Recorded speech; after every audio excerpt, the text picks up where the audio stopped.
Welcome to Buckinghamshire and the home and kennels of Henlow trainer Carol Grasso. Well, thank you so much for having us here today, Carol. You're welcome. It's lovely to have you here, I Jules. can only really describe it as Greyhound paradise. Yeah, well, we like to make them happy. That's the main thing. I think if you've got a happy dog, then they run the socks off for you, Jules. So.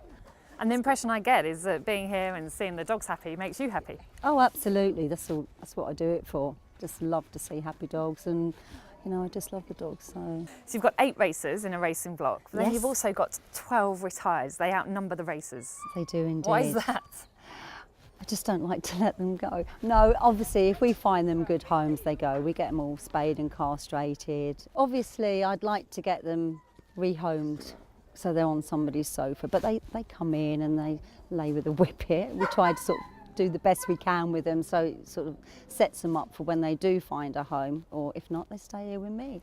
And we can't not mention the whippet Bonnie, because she's wanted to be in every single shot we've got today. She's quite the character as well. She's such a poser, Juice. She's such a poser. But she's definitely the boss around this area, honestly. She's in this establishment, she's definitely the boss. She'll stay here and she bosses the life out of them. So it's lucky she's still got her head on her shoulders. But no, she's a good girl. I love her to death. And we've seen the 2 pups here today, which are absolutely gorgeous. They look really nice for as young as you say they are. They're Yeah. January 17 pups. Yeah. Very nice for their age. They go in fits and spurts. They're sort of gone from sort of being chubby to now sprouting legs. So they're sort of like on stilts at the moment, but there's a lot of growing. Their tails are touching the floor. So yeah, there's a lot of growing to be done. So it's just hopefully we get a nice little pup out of them. And do you always have pups here that you bring through? No.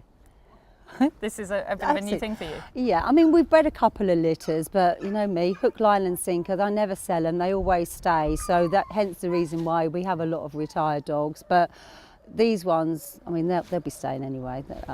We didn't breed these. It was with one of the boys, the retired boys we've got in the kennel.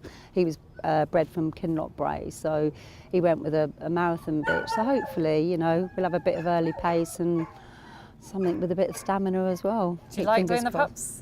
I love it, but they're just so much time wasters. You can just sit and play and watch them all day long. You don't tend to get much else done, but no, they're great. They're great, Jules. Your facilities here are top notch. We've seen Roeview Lockie swimming today. I mean, it would be a nice spa for humans, never mind greyhounds, but you do actually use it as well, don't you? Oh, absolutely. We all jump in there. Yeah, just change the filters. I mean, it's. The kids always bring their friends round, and nephews and nieces come round, and we have Barbies and they all go in the pool. So yeah, it's great. It's all a bit of fun. And of course the magna boxes and the walking machines, and you're a big believer in the physios and that side of it as well, aren't you? Absolutely. They've got to have their stretching and their rub downs. It's just to keep on top of injuries and stuff. So they're checked out every time they race, and hopefully we nip anything in the bud very quickly.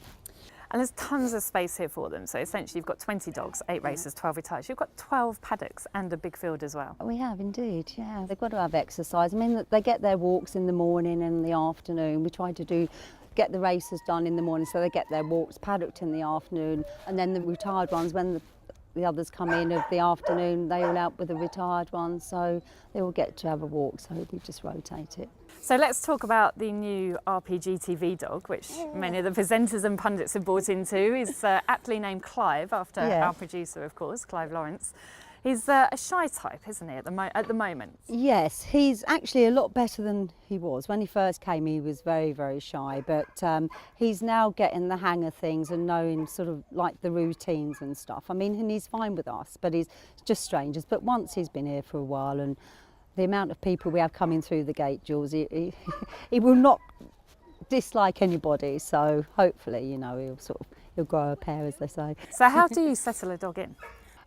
Basically, we like to leave them to their own devices. You can't push a dog. They've just got to relax, and we find things to do around the dog, sort of, so they've got it their own way. I mean, obviously, there is things that we have to sort of nip in the bud, whereas we're walking and exercise and things, but apart from that, they're just left to their own devices, so they can settle in very quickly to the routine, and once we've nailed that, it's all good.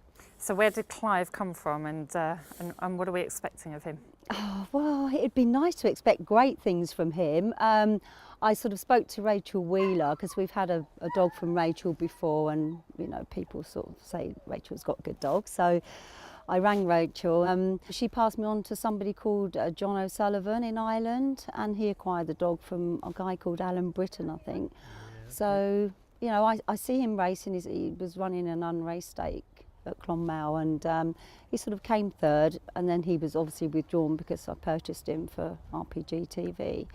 So I liked what I saw. He'd got a bit of early, he sort of showed his puppy thing at the first bend and got knocked about a little bit, but he had good pace going down the back straight. So hopefully, you know, fingers crossed for him, Jules. You've got another dog out here today who is currently injured, but one that we can expect to hopefully see coming through the grades at Henlow.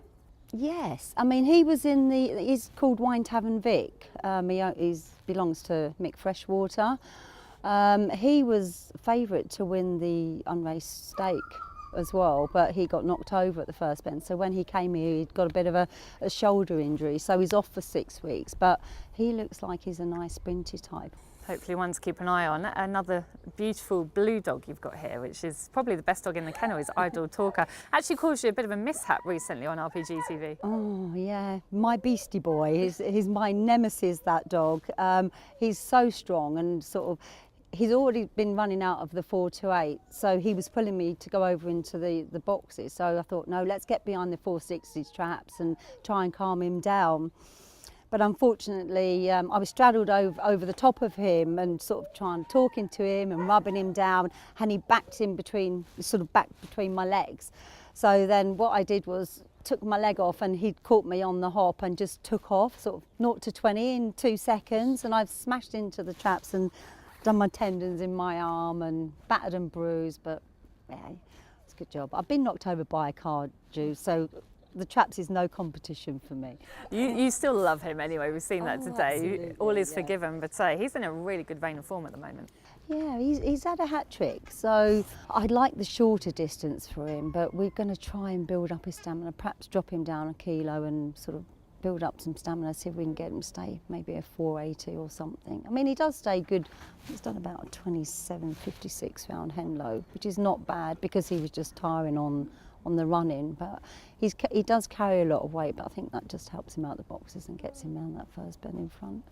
It's a really lovely setup here. It's obviously very much a family thing as well, yourself and your husband working here together. What's the aim of it all? Are you ambitious in terms of the races you want to win, or do you just get satisfaction from seeing your dogs give their best? Yes, the latter, definitely. But I mean, obviously if a Derby dog came along, you wouldn't turn it down. And I think the ultimate aim for everybody is to win the Derby. But if it does, I will. If it doesn't, who cares? I've got the dogs that I just love, Jules, and that's it really. But if you didn't have these greyhounds here, what would you do with your time? Oh, I'd be selling my bum in Barbados, I think. No, I don't know. I'd still be busy. I'm not one to be sat down. So something, I mean, I would love to have a rehabilitation centre for greys, you know, the injured greys, and sort them out, because I do love treating them and bringing them back. So that would be perhaps an afterthought when I'm getting old and retarded.